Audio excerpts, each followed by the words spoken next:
নমস্কার।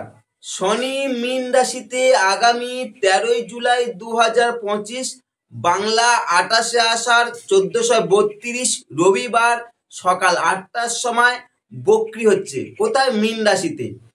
ন্যায় ও কর্মের দেবতা শনি যখন বক্রি বা তথা রেট্রোগ্রেড হচ্ছে, এর ফলে মেষ রাশির জাতক জাতিকারা কি ফল পাবেন?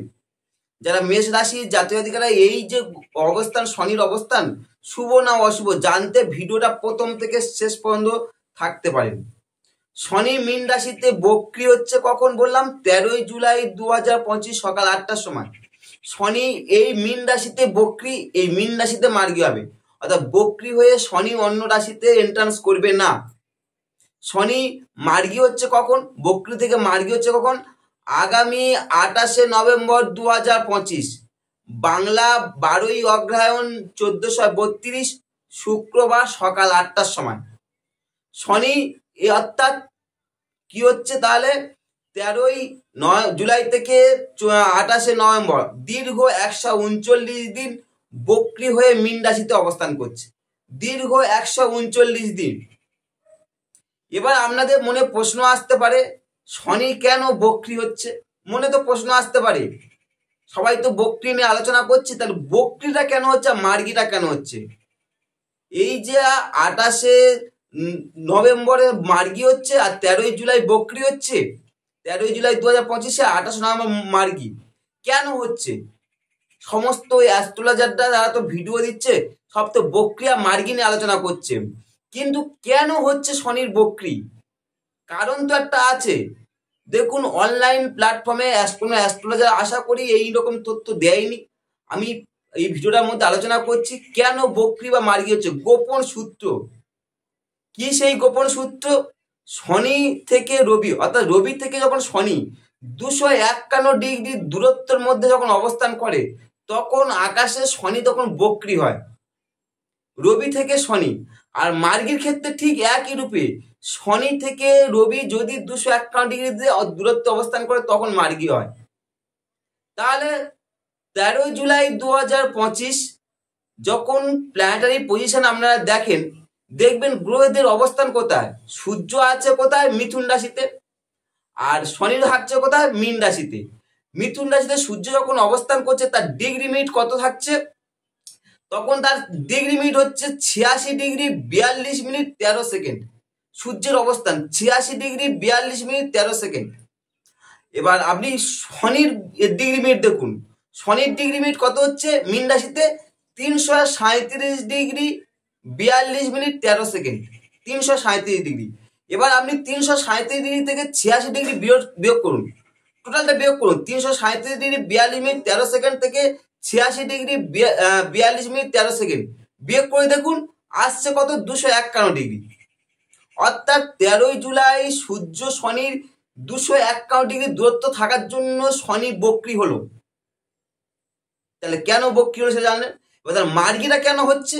সূর্য 28শে নভেম্বর 2025-এ যদি শনি মার্গী হচ্ছে, 28শে নভেম্বর 2025-এ গ্রহদের অবস্থান দেখুন। সূর্য কোথায় থাকছে? সূর্য বৃশ্চিক রাশিতে, আর শনি কোথায় থাকছে? মীন রাশিতে। এবার সূর্য যখন বৃশ্চিক রাশিতে থাকছে তখন তার ডিগ্রি মিনিট কত আসছে? 221 degree 55 minute 36 second. 221 degree 55 minute 36 second হচ্ছে সূর্যের অবস্থান 28শে নভেম্বর। আর 28শে নভেম্বর শনির ডিগ্রি মিনিট কত থাকছে? 28শে নভেম্বর শনির ডিগ্রি মিনিট থাকছে 330 ডিগ্রি 55 মিনিট 36 সেকেন্ড, 36 সেকেন্ড। এবার আপনি বিয়োগ করুন। এবার যেহেতু 221 ডিগ্রি 330-এর থেকে ছোট, তাই 221-এর সঙ্গে 360 ডিগ্রি যোগ করে দিন। যখনই 360 ডিগ্রি যোগ করবেন তার দাঁড়াচ্ছে কত? 221 প্লাস 360 হচ্ছে কত? 581 ডিগ্রি। 581 degree 55 minute 36 second. এই 581 ডিগ্রি 55 মিনিট 36 থেকে আপনার বিয়োগ করে দিন 330 ডিগ্রি 55 মিনিট 36-কে। 581 ডিগ্রি 55 মিনিট 36 সেকেন্ড থেকে বিয়োগ করুন 330 ডিগ্রি 55 মিনিট 36, কত আসছে? সেখানে দেখুন 251 ডিগ্রি। তাহলে শনি কেন বক্রি আর মার্গী হচ্ছে? আশা করি এই ভিডিওর দ্বারা আপনি উপকৃত হলেন। কেন বক্রি হলো, কেন মার্গী হলো, আশা করি এর আগে আপনি কোনো তথ্য এরকম কোনো তথ্য পাননি। সবাই শনি বক্রি ও মার্গী নিয়ে আলোচনা করেছে। এই প্রথম কোনো ভিডিওতে এটা আলোচনা হলো কেন বক্রি হয়, কেন মার্গীও হয়। শনি শনি যেহেতু রাশিচক্রের দুটো ঘরের অধিপতি, মকর রাশি আর কুম্ভ রাশি। মকর রাশি কি রাশিচক্রে হচ্ছে 10তম ঘর, আর কুম্ভ রাশি হচ্ছে রাশিচক্রের 11তম ঘর, অর্থাৎ কর্মের অধিপতি আর কর্মের সাফল্য অর্থাৎ আয় ভাগের অধিপতি। তাহলে নির্দেশ করছে কি আপনি যেমন কর্ম করবেন সেই অনুযায়ী কর্মের ফল দেন কে? একমাত্র শনি, স্যাটার্ন। তাহলে শনি যেহেতু বক্রি হচ্ছে 139 দিনের জন্য, শনি কি বলছি, শনি হচ্ছে আপনার যেহেতু বক্রি হওয়ার ফলে আপনার প্রিভিয়াস যে কর্ম, শনি বক্রি হলে এই বেশি ফলদান করে। পূর্বের যদি আপনি খারাপ কিছু কর্ম করে থাকেন তাহলে তার ফলটা বেশি দিয়ে থাকে। এবারে শনি 3টে দৃষ্টি, শনি যেখানে অবস্থান করে, যেহেতু আপনার দ্বাদশে অবস্থান করছে মেষ রাশি সাপেক্ষে, দ্বাদশ থেকে তার 3টে দৃষ্টি, তৃতীয়, সপ্তম আর দশম দৃষ্টি। তৃতীয় দৃষ্টি তারা দেখছে কোথায়? আপনার বৃষ রাশিতে, অর্থাৎ আপনার ধনভাবে দেখছে। সপ্তম দৃষ্টি তারা দেখছে কোথায়? দেখছে হচ্ছে কোথায়? কন্যা রাশিতে, অর্থাৎ আপনার ষষ্ঠ ভাবকে দেখছে। আর দশম দৃষ্টি তারা দেখছে কোথায়? মীন রাশি থেকে অবস্থান থেকে দশম দৃষ্টি দেখছে ধনু রাশিতে, অর্থাৎ আপনার ভাগ্য হবে। অর্থাৎ শনি আপনার দ্বিতীয়, ষষ্ঠে আর ভাগ্য হবে শনির দৃষ্টি পড়ছে। এই শনির এই যে দৃষ্টি আর শনির অবস্থান, আর শনি যেহেতু দশমপতি একাদশপতি আপনার রাশি সাপেক্ষে কি ফল দান করবে? শনি মীন রাশিতে 139 দিনের জন্য বক্রি হচ্ছে, অর্থাৎ মীন রাশি কি রাশিচক্রের দ্বাদশতম ঘর রাশিচক্রে, আর হচ্ছে কি এটা বৃহস্পতি শাসিত, অর্থাৎ গুরুর ঘরে শনি বক্রি হয়ে যাচ্ছে। কি ফল পাবেন যারা মেষ রাশি জাতক-জাতিকারা? কখন হচ্ছে শনি? 13 জুলাই 2025 সকাল 8টার সময়। এর ফলে মেষ রাশি জাতক-জাতিকারা কি ফল পাবেন এই ফলাফল জানার আগে ছোট্ট একটা তথ্য দিই। শনি যেহেতু কোথায় আছে? আপনার রাশি সাপেক্ষে দ্বাদশে আছে, অর্থাৎ দ্বাদশে শনি অ্যাকচুয়ালি নির্দেশ করে হচ্ছে কি সাড়ে সাতি, অর্থাৎ আপনার শনি সাড়ে সাতি পর্ব চলছে। আমি পূর্বে আলোচনা করেছি, এই ভিডিওতে আলোচনা করছি।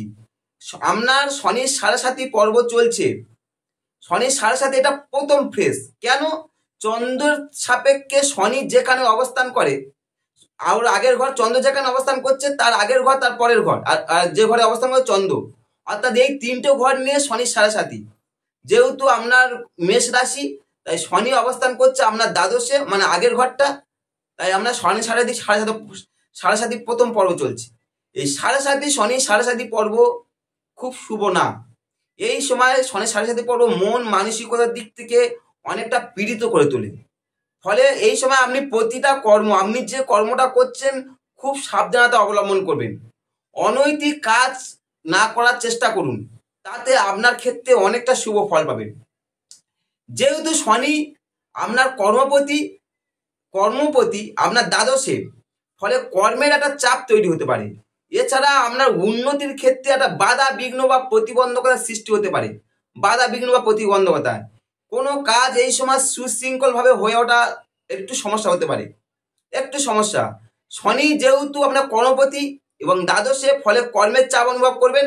কর্মের মধ্যে একটা অনীহা বা আলস্য ভাব দেখা যেতে পারে। শনি যেহেতু দ্বাদশে বক্রি হচ্ছে, এর ফলে যা বিদেশে আছে, দেশের বাইরে যারা আছে বিদেশে আছেন, তাদের ক্ষেত্রে কিছুটা চাপ অনুভব করবেন। আর শনি কি আপনার একাদশপতি হয়ে দ্বাদশে, ফলে আর্থিক আপনার দিক দিয়ে চাপ অনুভব করছেন আর্থিক দিক থেকে, কারণ দ্বাদশে শনি বক্রি হয়ে যাচ্ছে। এছাড়া সঙ্গ নির্বাচনের ক্ষেত্রে একটু বুঝে শুনে করবেন। একাদশপতি দ্বাদশে থাকার ফলে আমরা সঙ্গ নির্বাচন না বুঝে শুনে করলে সঙ্গী দুটো আচরণ আপনার মন মানসিকতাকে অনেকটা পীড়িত করে তুলতে পারে। শনি যেহেতু দ্বাদশে, আমি 3টে দৃষ্টি বলেছি, তৃতীয়, সপ্তম আর দ্বাদশ, তৃতীয় দৃষ্টি দ্বারা দেখছে কোথায়? শনি আপনার ধনস্থানকে দেখছে, সেকেন্ড হাউসকে দেখছে, অর্থাৎ বৃষ রাশিকে দেখছে। শনির দৃষ্টি ধনভাবে পড়ার ফলে আপনার কঠোর পরিশ্রমের দ্বারা কিছু অর্থ লাভ করতে পারবেন, কঠোর পরিশ্রম দ্বারা। তবে মিতব্যয়িতার দ্বারা কিছু অর্থ সঞ্চয় করতেও পারে সক্ষম হবে। যে সমস্ত মেষ রাশির জাতক জাতিকারা যারা কর্ম করছেন, হাড়ি পরিশ্রম করছেন, কিংবা কারোর আন্ডারে চাকরি করছেন, ঠিক আছে, তাদের ক্ষেত্রে শনি ধনভাবের দৃষ্টি এই শ্রম সাধ্য দ্বারা কিছু অর্থ আগমন হতে পারে এবং অর্থ সঞ্চয় করতে সক্ষম হবে। শ্রম সাধ্যর দ্বারা শনি দ্বাদশে সপ্তম দৃষ্টি দ্বারা দেখবে কোথাও আমরা ষষ্ঠ ভাবকে দেখছি, ফলে যা স্বাস্থ্য সংক্রান্ত নিয়ে কিছুটা সমস্যা পড়তে পারেন স্বাস্থ্য নিয়ে। এছাড়া এই সময় পূর্ণ স্বাস্থ্য আমরা পূর্ণ স্বাস্থ্য ভোগ করা আপনার ক্ষেত্রে সম্ভব না। ছোটোখাটো সমস্যা এই সময় আমরা লেগে থাকতে পারে, বা ছোটোখাটো সমস্যা বা শারীরিক অসুস্থতার জন্য আপনার মধ্যে একটা উদ্বেগ বা দুশ্চিন্তা কাজ করতে পারে, কারণ কি শনি আপনার দ্বাদশে বক্রি হচ্ছে। তাই এই সময় স্বাস্থ্য নিয়ে আপনি একটু সচেতন থাকতে পারেন। এছাড়া শনি দ্বাদশে দশম দৃষ্টি দ্বারা কোথায় দেখছে, আপনার ভাগ্যভাবকে দেখবে, ফলে ভাগ্যভাবে শনির দৃষ্টি আপনাকে রক্ষণশীল মানুষ করে তুলতে সাহায্য করবে। এছাড়া ধর্মীয় ব্যাপারে গতানুগতিক কাজের প্রতি আপনি একটা বেশি মনোনিবেশ করতে চাইবেন, গতানুগতিক যে ধর্মটা গতানুগতিক চলে আসছে। আর এছাড়া কি হচ্ছে, শনি যেহেতু আপনার বসে আছে দ্বাদশে এবং ভাগ্যভাব দৃষ্টি, যা ভ্রমণের ক্ষেত্রে খুব শুভ না। এই সময় আপনার ভ্রমণের প্রতি একটা অনীহা ভাব তৈরি হতে পারে কাদের, মেষ রাশি জাতকদের। যাই হোক, শনি মীন রাশিতে 139 দিনের জন্য বক্রি হচ্ছে আগামী 13 জুলাই 2025 থেকে। কি ফল পাবে সেটা তো আমরা আলোচনা করলাম। আমার একটা ছোট্ট অ্যাডভাইস, আপনারা এই সময় চেষ্টা করুন ভালো মানুষ হয়ে থাকতে, মানুষের সুখে দুঃখে থাকতে। শনি যতই নেগেটিভ জায়গায় থাকুক, আমরা দ্বাদশে থাকুক বা শনি 7.5 চলুক, তাতে দেখবে অনেকটা নেগেটিভ কেটে পজিটিভ তৈরি হবে। আর যদি আপনার মধ্যে নেগেটিভ ভাবটা বেশি থাকে, তাহলে এই 7.5 পর্ব এবং শনি দ্বাদশে বক্রিয়ে যা আপনার ক্ষেত্রে ক্ষতিদায়ক হতে পারে। এই ছিল তথ্য। মেষ রাশির জাতক-জাতিকারা কি ফল পাবেন। ভিডিওটা ভালো লাগে লাইক কমেন্ট করতে পারেন, আর চ্যানেল প্রথমে সাবস্ক্রাইব করে সঙ্গে থাকতে পারেন। নমস্কার।